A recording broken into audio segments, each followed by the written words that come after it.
প্রিয় দর্শক, গতকাল আমি তাহাজ্জুদের এই গোপন আমলটি করে ৫ মিনিট পরেই আলহামদুলিল্লাহ আমি সুসংবাদ পেয়েছি। তাহাজ্জুদের এমন একটি গোপন আমল বলবো যে আমলটি যদি আপনি করেন তাহলে আপনার সমস্ত নেক মাকসাদ পূর্ণ হবে এবং আপনার সমস্ত সমস্যার সমাধান হয়ে যাবে ইনশাআল্লাহ। এই আমলটি কিভাবে করতে হবে এবং কতবার পড়তে হবে, কোন পদ্ধতিতে পড়তে হবে, এই নিয়মটি আমি এই ভিডিওতে বলবো ইনশাআল্লাহ। তাই অনুরোধ করছি আমলের নিয়তে ভিডিওটির শেষ পর্যন্ত দেখুন এবং নতুন হয়ে থাকলে চ্যানেলটি সাবস্ক্রাইব করে পাশে থাকুন যাতে আমল ওয়া দুআর ভিডিও আপনার কাছে পৌঁছে। প্রিয় দর্শক, তাহাজ্জুদ হলো আল্লাহ তাআলার সাথে গোপন কথোপকথনের মাধ্যম এবং গোপন যোগাযোগের মাধ্যম। তাহাজ্জুদের সময় আল্লাহ তাআলা দোয়া কবুল করে থাকেন, এর গ্যারান্টি কোরআনেও আছে এবং হাদিসেও আছে। কোরআনে ওয়াবিল আসহারি হুম ইয়াস্তাগফিরুন, যে তারা তাহাজ্জুদের সময় তওবা করত। আল্লাহ তাআলা কোরআনুল কারীমে অন্য আয়াতে বলেন ওয়া মিনাল লাইলি ফাতাহাজ্জাদ বিহি নাফিলাতাল লাক, হে নবী আপনি তাহাজ্জুদ পড়ুন, আপনার জন্য এটা অতিরিক্ত। এছাড়াও তাহাজ্জুদের বিষয়ে আর অসংখ্য জায়গায় আল্লাহ তাআলা বলেছেন, যেমন সূরা বনী ইসরাঈলের মধ্যে বলেছেন, সূরা মুজাম্মিলের মধ্যে বলেছেন, সূরা ফুরকানের মধ্যে বলেছেন, আর অসংখ্য জায়গায় জায়গায় আল্লাহ তাআলা তাহাজ্জুদের কথা বলেছেন। আল্লাহ তাআলা আমাদের যে দোয়া কবুল করে থাকেন, এটা অন্য আয়াতে আল্লাহ তাআলা বলেন উদউনি আস্তাজিব লাকুম, যে তোমরা আমাকে ডাকো আমি তোমাদের ডাকে সাড়া দেব।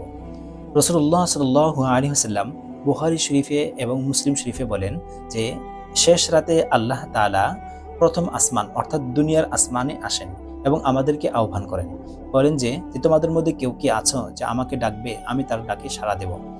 তোমাদের মধ্যে কেউ কি আছো যে আমার কাছে কোনো কিছু চাইবে, আমি তার চাওয়া পূর্ণ করব। তোমাদের মধ্যে কেউ কি আছো যে আমার কাছে তওবা করবে, আমি তার তওবা কবুল করব। আপনি চিন্তা করে দেখেছেন যে এর চেয়ে বড় গ্যারান্টি আর কি হইতে পারে?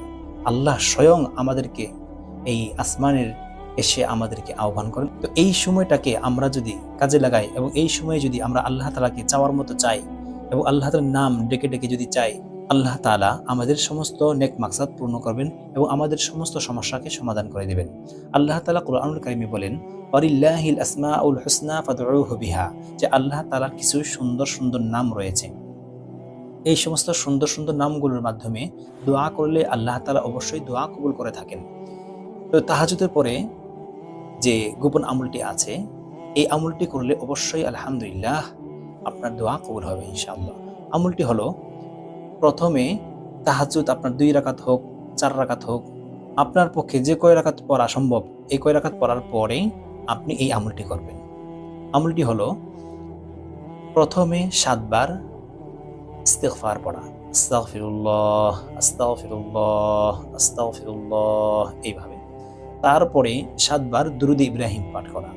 দুরুদ ইব্রাহিম যে দুরুদটা আমরা নামাজের মধ্যে পড়ি, এটা অর্থাৎ আল্লাহুম্মা সাল্লি আলা মুহাম্মাদ ওয়া আলা আলি মুহাম্মাদ কামা সাল্লাইতা আলা ইব্রাহিম ওয়া আলা আলি ইব্রাহিম ইন্নাকা হামিদুম মাজিদ আল্লাহুম্মা বারিক আলা মুহাম্মাদ ওয়া আলা আলি মুহাম্মাদ কামা বারাকতা আলা ইব্রাহিম ওয়া আলা আলি ইব্রাহিম ইন্নাকা হামিদুম মাজিদ। এই দুরূদ শরীফটা 7 বার পাঠ করা। তারপরে কাঙ্ক্ষিত এই দোয়াটি 7 বার পাঠ করা, লা ইলাহা ইল্লাল্লাহ লা ইলাহা ইল্লাল্লাহ লা ইলাহা ইল্লাল্লাহ, এই দোয়াটি 7 বার পাঠ করা। তারপরে আবার দুরুদ ইব্রাহিম 7 বার পাঠ করা, যে দুরুদ ইব্রাহিমটা আমরা নামাজের মধ্যে পড়ি বা এইমাত্র পড়লাম। যেটা না পারলে যে কোনো ছোট ছোট দুরূদ শরীফ আছে এগুলো পাঠ করতে পারেন, সাল্লাল্লাহু আলাইহি ওয়াসাল্লাম সাল্লাল্লাহু আলাইহি ওয়াসাল্লাম পাঠ করতে পারেন। এই আমলটি শেষ করার পরে আল্লাহ তাআলার কাছে মোনাজাত করবেন, দোয়া করবেন। আপনার যত ধরনের আকাঙ্ক্ষা আছে, সমস্যা আছে, আল্লাহ তাআলার কাছে তুলে ধরবেন। এই আমলটি করার 5 মিনিট পরে আলহামদুলিল্লাহ গতকালকে আমি এমন সুসংবাদ পেয়েছি যে সুসংবাদের জন্য আমি অনেক দিন যাবত অপেক্ষা করেছি, আলহামদুলিল্লাহ। তাই আমি ভিডিওটি আপনাদের কাছে শেয়ার করলাম। তো প্রিয় দর্শক, যিনি আমার ভিডিওটি দেখছেন, আল্লাহ তাআলা তার সমস্ত নেক মাকসাদ পূর্ণ করুক। আর যারা যারা এই আমলটি করতে চান কমেন্টে লিখে যাবেন, আমি তাদের জন্য দোয়া করে দেবো ইনশাআল্লাহ। যদি ভিডিওটি আপনার কাছে ভালো লাগে তাহলে কমেন্ট, শেয়ার, লাইক এবং সাবস্ক্রাইব করে পাশে থাকবেন, কারণ আপনার একটা শেয়ার অন্য ভাইদের মুসিবত দূর হওয়ার কারণ হতে পারে, আপনার জন্য সদকায়ে জারিয়া হবে।